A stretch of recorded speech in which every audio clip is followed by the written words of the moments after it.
శ్రీ సీతారామస్వామి పరబ్రహ్మణ్యే నమః. జ్ఞానానందమయం దేవం నిర్మల స్ఫటికాకృతిం ఆధారం సర్వవిద్యానాం హయగ్రీవముపాస్మహే. శ్రీ హయగ్రీవాయ నమః. భగవద్బంధువులకు, ప్రేక్షకులకు అందరికీ కూడా శ్రావణమాస శుభాకాంక్షలు మరియు వరలక్ష్మి వ్రత శుభాకాంక్షలు తెలియజేస్తూ, ఈరోజు మనం శ్రావణ మాసంలో వరలక్ష్మి వ్రతం మరియు అది శుక్రవారం నాడు ఎందుకు చేయాలి, లక్ష్మీప్రదము అంటే ఏమిటి అసలు, అంటే ఈ శుక్రవారం నోము, శుక్రవారం వ్రతం ఇదంతా ఒక భాగం, అది మామూలుగా అందరికీ తెలిసిందే. కానీ అసలు శ్రావణ మాసంలో వరలక్ష్మి వ్రతం ఎందుకు, ఐశ్వర్యము అంటే ఏమిటి, లక్ష్మి అంటే ఐశ్వర్యం. మనకు 5 ఐశ్వర్యాలు ఉన్నాయి. అంటే చాలామంది అష్టైశ్వర్యాలు అంటారు, అవి వేరు.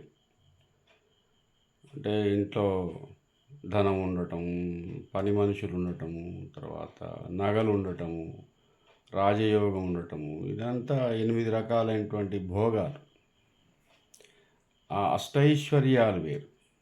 కానీ మనకు పంచ ఐశ్వర్యాలను ఇచ్చే దేవత వరలక్ష్మి మాత. వరాలను ఇస్తుంది, వరం ఇస్తుంది. ఎలా ఇస్తుంది వరలక్ష్మి? ఏ వరమైనా, ఏ దేవతైనా సాధించాలి. మనం సాధిస్తే వస్తుంది వరం, ఊరికే రాదు. అమ్మవారి దయ వల్ల వరాలని మనం సాధించాలి, సాధన చేస్తే వస్తుంది. ఎలా సాధన చేయాలి? మననాత్ త్రాయితే ఇది మంత్ర, మంత్రం ద్వారా సాధన చేయాలి. ఏమిటి మంత్రం అంటే ఏమిటి? బ్రాహ్మణులు చదివేదే మంత్రం కాదు. మననాత్, మనస్సులో అనేక పర్యాయాలు ఒక కోరికని, ఒక విషయాన్ని మననం చేస్తూ ఉండటం మంత్రం. అవే బీజాక్షరాలు. మనం కోరుకునే విధానం వల్ల మనకొక విజయం చేకూరుతుంది. మనస్సులో మనసా వాచా కర్మణ, ఏది మనసులో ఉందో అది వాంఛించాలి, అది కోరుకోవాలి. మనసులో ఏది ఉందో, ఏది కోరుకుంటున్నావో కర్మణ, అది సాధించటానికి కొంత కర్మ చేయాలి, ఊరికే రాదు. ఊరికే కోరుకోగానే, వ్రతం చేయగానే, వరలక్ష్మిని నమస్కారం చేయగానే, పూజ చేయగానే ఏది సాధ్యపడదు. ఆ విధంగా అమ్మవారు మనకు వరాన్ని ఇవ్వదు. కొంత కర్మ చేయాల్సి ఉంటుంది, కొంత సాధన చేయాల్సి ఉంటుంది, కొంత శ్రమ చేయాల్సి ఉంటుంది. అప్పుడు వరలక్ష్మి మాత మనకి వరాన్ని ఇస్తుంది. వరలక్ష్మి మాత ఇచ్చే వరాలు 5. ఏమిటయ్యా ఈ 5 ఐశ్వర్యాలు? ఒకటి ధనం. ధనం ఎట్లాగో కావాలి, ధనం ఐశ్వర్యమే, దాంట్లో మనం కాదనలేము. ధనాన్ని సంపాదించాము, ఎంతో కొంత అయిపోయిందా జీవితం? ఇంకా ఏం కావాలి? ధనంతో పాటు రెండవ ఐశ్వర్యం ఏమిటి? ధనం ఉంది, అనేక రకాల శారీరక బాధలు ఉన్నాయి, రోగ బాధలు ఉన్నాయి. ఇది ఐశ్వర్యమా? మనకు ఆరోగ్యం కావాలి, ఆరోగ్య లక్ష్మి. ఒకటి ధనలక్ష్మి, ధనం ఉండాలి. రెండవది ఆరోగ్య లక్ష్మి, ఆరోగ్యాన్ని కూడా ఐశ్వర్యంగా చెప్పబడింది. లక్ష్మీదేవతగా చెప్పబడి. మరి ఆరోగ్యం ఊరికే వస్తుందా? సాధన చేయాలి. సాధన చేయటం వల్ల ఆరోగ్యం. ఎంతగా అంటే తపస్సులాగా చేయాలి. తపస్సు చేస్తారు కదా మునులు, ఋషులు, అట్లా సాధన చేస్తే ఆరోగ్యం వస్తుంది. అట్లా సాధన చేస్తే ధనం వస్తుంది. మరి ఇప్పుడు ధనము సంపాదించాము, సరే కొంత ఆరోగ్యాన్ని కూడా సంపాదించాం, అయిపోయిందా? ఇంకా మూడవ లక్ష్మి ఉంది. ఏమిటది? సంతోష లక్ష్మి. సంతోషం. ధనం ఉంది, ఆరోగ్యం ఉంది, కానీ సంతోషం లేదు. అంటే ఇంట్లో ఇబ్బందులు ఉన్నాయి, పిల్లలకి ఏదో చదువు రావట్లేదు, భార్య సరిగ్గా లేదు, లేదా భర్త సరిగ్గా లేడు, తల్లిదండ్రులు ఇబ్బంది పడుతున్నారు, ఇంకా ఏదో అనేక రకాల సమస్యలు, హ్యాపీ లేదు జీవితంలో. మరి ఇది ఇబ్బందే కదా. కాబట్టి సంతోషం కూడా కావాలి. ధనము సాధించాం ఒకటి, రెండవది ఆరోగ్యాన్ని సాధించాం, మూడవది సంతోషంగా కూడా ఉన్నాం. ఓకే, పర్వాలేదు, అయిపోయిందా జీవితం? ఇంకేం కావాలి? నాలుగో ఐశ్వర్యం తృప్తి. తృప్తిగా ఉండాలి. అది కూడా ఒక ఐశ్వర్యం. అది కూడా లక్ష్మీదేవే ఇస్తుంది. ఎందుకంటే ఈ మూడు ఉన్నాయి, పై మూడు ఉన్నాయి, కానీ తృప్తి లేదు. 1 కోటి సంపాదించాం, అమ్మ 2వ కోటి సంపాదిస్తే బాగుంటుంది. ఏదో ఒక ఇల్లు సాధించాం, ఇల్లు కట్టుకున్నాం, 2వ ఇల్లు కడితే బాగుంటుంది. ఇంకేదో ప్లాట్ కొంటే బాగుండు, ఇంకేదో మా వాడు అమెరికా వెళ్తే బాగుండు, అక్కడ చదివితే బాగుండు, ఏదో నాకేదో ప్రమోషన్ వస్తే బాగుండు, ఇంకా ఏదన్నా చేస్తే బాగుండు. తృప్తి లేదు. ఇప్పటికి వరకు ఉన్నాయి చాలు అనుకోవట్లే మనసు. తృప్తి లేని జీవితం కూడా అలక్ష్మి. లక్ష్మి లేనట్టు. అలక్ష్మి అంటే లక్ష్మి లేకపోవడం, దారిద్ర్యం, మానసిక దారిద్ర్యం. తృప్తి లేకపోవడం అనేది మనసుకు ఉండేటువంటి దారిద్ర్యం. మిగతా 3 ఉన్నాయి, కానీ లాభం ఏముంది? ఎప్పుడు మనోవ్యాధితో ఉంటాడు. కాబట్టి ఇప్పుడు మనకు ధనం సంపాదించాం, ధనం మూలం ఇదం జగత్. రెండవది ఆరోగ్యాన్ని సంపాదించాం, ఆరోగ్యమే మహాభాగ్యం. మూడవది సంతోషాన్ని సాధించాము, సంతోషమే స్వర్గము. నాలుగవది తృప్తిని సాధించాలి. ఇంకా నాకు చాలు, నాకు ప్రాప్తించింది సరిపోతుంది, నాకు ఈ 1 కోటి రూపాయలు చాలు, నాకు ఈ ఇల్లు చాలు, మా పిల్లలకు ఈ చదువు చాలు, పర్వాలేదు, నేను ఇంతటితో తృప్తి పడతాను, నాకు ఏ విధమైనటువంటి విపరీతమైన కోరికలు ఏమీ లేవు, నేను సంతోషంగానే ఉన్నాను, నేను ఆరోగ్యంగానే ఉన్నాను, నేను సాధ్యమైనంత ధనం సంపాదించాను, నా పిల్లల్ని బాగా పోషించగలుగుతున్నాను, చూసుకోగలుగుతున్నాను, వాళ్ళని ప్రయోజకులు చేయగలుగుతున్నాను, చాలా తృప్తి. మరి 4 ఉన్నాయి, అయిపోయిందా? ఇంకేమవుతా? ధనం సంపాదించాం, ఆరోగ్యం సంపాదించాం, సంతోషాన్ని సాధించాం, తృప్తిని కూడా సాధించాం, అయిపోయిందా జీవితం? ఇంకా ఒకటి ఉంది, ఇంకొక ఐశ్వర్యం, 5వ ఐశ్వర్యం. ఏమిటంటే అది ఆత్మ సాక్షాత్కారం, ఆత్మతృప్తి.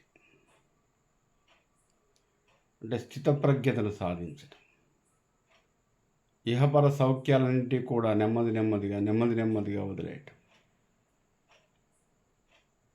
నేనేమిటో తెలుసుకోవటం.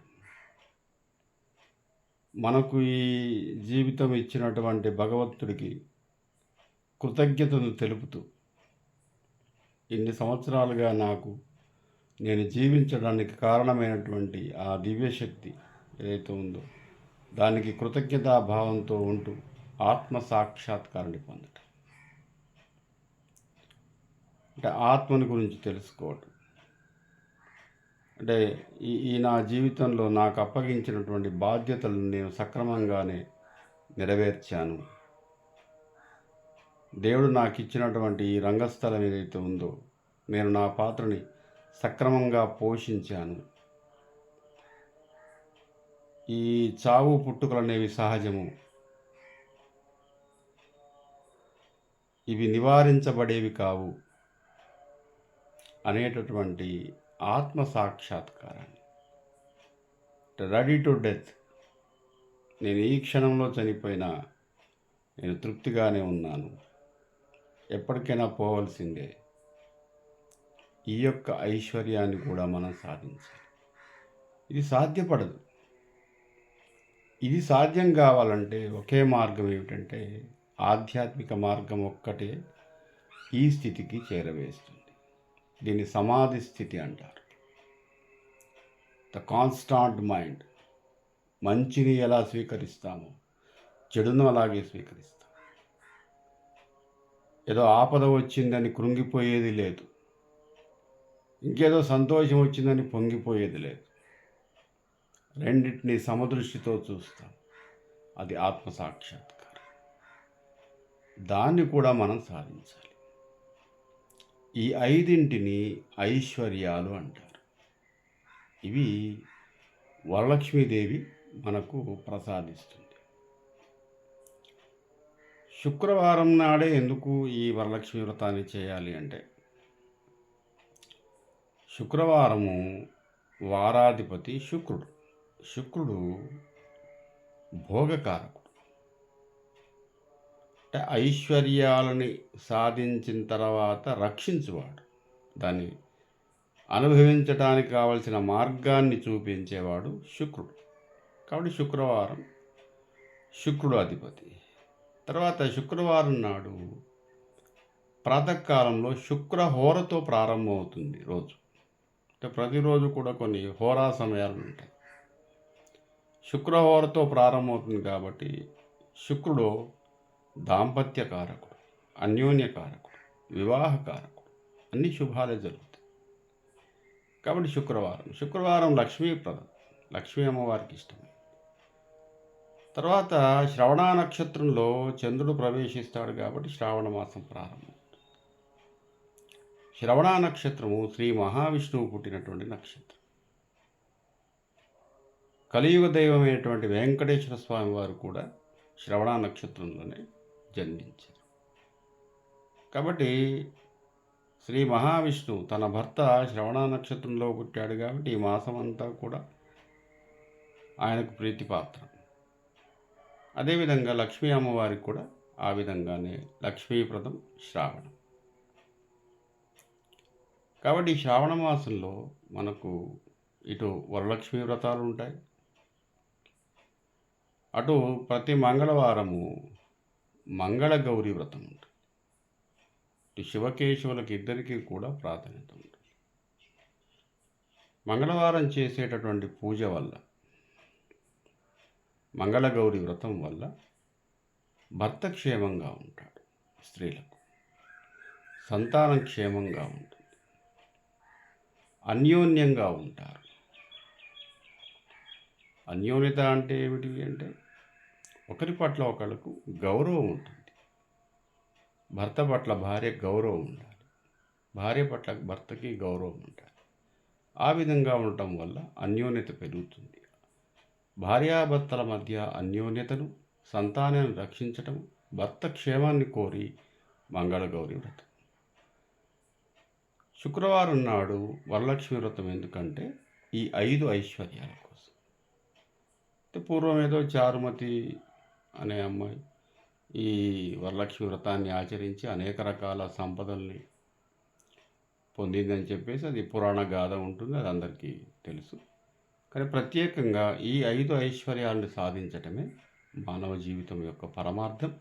అది ఈ శ్రావణ మాసంలో ఆచరించినట్టయితే సాధన చేసినట్టయితే, ఈ 5 ఐశ్వర్యాల కోసం సాధన చేసినట్టయితే మనిషి పరిపూర్ణుడైపోతాడు. ఆత్మసాక్షాత్కారం తర్వాత ఇక మనిషికి ఏ కోరిక ఉండదు. ఏ కోరిక లేకపోవటం కూడా దివ్యమైనటువంటి ఐశ్వర్యం అది. ఏ కోరిక లేదు, హాయిగా ఉండిపోతాడు. రమణ మహర్షిలా ఆ విధంగా ఉండటం అనేది సాధ్యమయ్యేటువంటిది, మానవ మాత్రలకు అయ్యేది కాదు. కాబట్టి మానవుడు సాధించాలి అంటే తప్పకుండా ఆత్మ సాక్షాత్కారం అనే విభూతిని, విభూతి అంటే ఐశ్వర్యం, ఈ 5 ఐశ్వర్యాలు సాధించినాడు మానవుడు పరిపూర్ణుడైపోతాడు, మహనీయుడైపోతాడు, దైవాంశ సంభూతుడైపోతాడు. ఆ విధంగా కావటానికి అనువైనటువంటి మాసము మనకు శ్రావణ మాసం. మరొక వీడియోలో మిమ్మల్ని కలిసే ప్రయత్నం చేస్తాను. నా యొక్క కోదండరామ యూట్యూబ్ ఛానల్ని సబ్స్క్రైబ్ చేయండి, లైక్ చేయండి, కామెంట్ చేయండి. స్వస్తి ప్రజాభ్య పరిపాలయంతాం న్యాయేన మార్గేణ మహిమహీష. గోబ్రాహ్మణేభ్య శుభమస్తు నిత్యం. లోకా సమస్తా సుఖినో భవంతు. లోకా సమస్తా సుఖినో భవంతు. స్వస్తి.